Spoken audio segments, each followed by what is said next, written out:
Super Mario Maker has been out for over 2 years now, and even though it's still a fantastic game, let's be honest, its popularity is dying. Ever since Super Mario Odyssey came out, and since Nintendo removed Miiverse comments, people just haven't been as interested. Heck, I know I haven't. So what do we do now?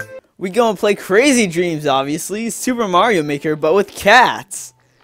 And everybody loves cats! Crazy Dreams Magicats Edition is a Super Mario Maker-like sandbox game that I hadn't even heard about, until the developer sent me an email asking me to check it out and give my impressions on it. Keep in mind that this game is still in beta testing, so there will be glitches, bugs, and unpolished aspects. When you first start up Crazy Dreams, it takes you through a tutorial, and it's apparent right off the bat that this game was originally made in another language.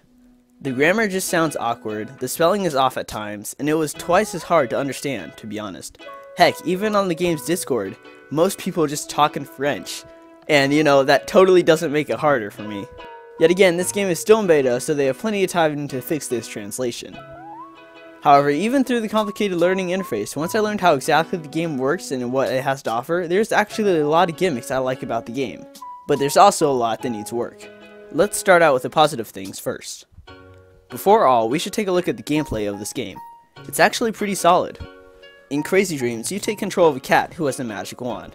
The goal is to get to this house to ultimately finish the level.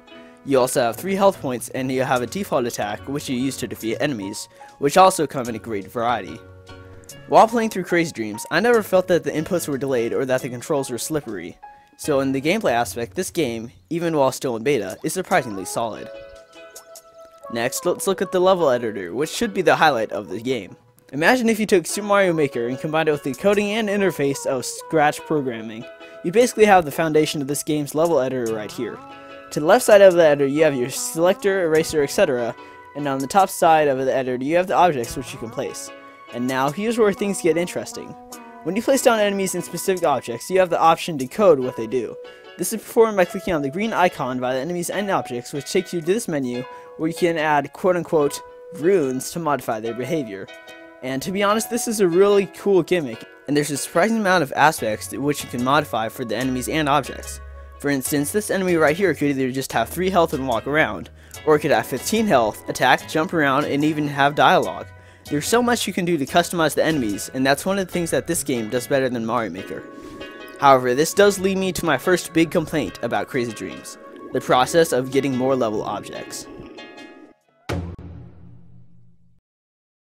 How do you get more level objects for the editor to build with, you ask? Well, by spending coins you get by playing levels, or you could just get even more and better objects by spending gems, which cost real money.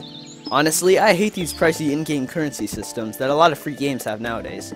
I'd rather just pay $10 up front and unlock it all, just like Super Mario Run lets you. And alongside this, here's my other major complaint with this game. Now, the beginning tutorials in this game were actually pretty good. You had a magician cat telling you what to do, hints popping up, and it was what you'd expect from a tutorial.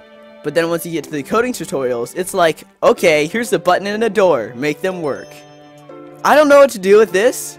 I honestly had to give up on this tutorial because I just couldn't figure it out, and there wasn't any help from the game. If these were fixed, the playing experience would be a lot better. Now I've got one more thing to talk about in this game. After I got so frustrated with the tutorials, I just said, I'm gonna go online and see if the levels are any good. And honestly, some of these levels are better and more creative than most that I've seen in Mario Maker. These could have gameplay mechanics such as gravity changing, rolling bombs, defeating enemies to open doors at the bottom of fortresses, and so much more.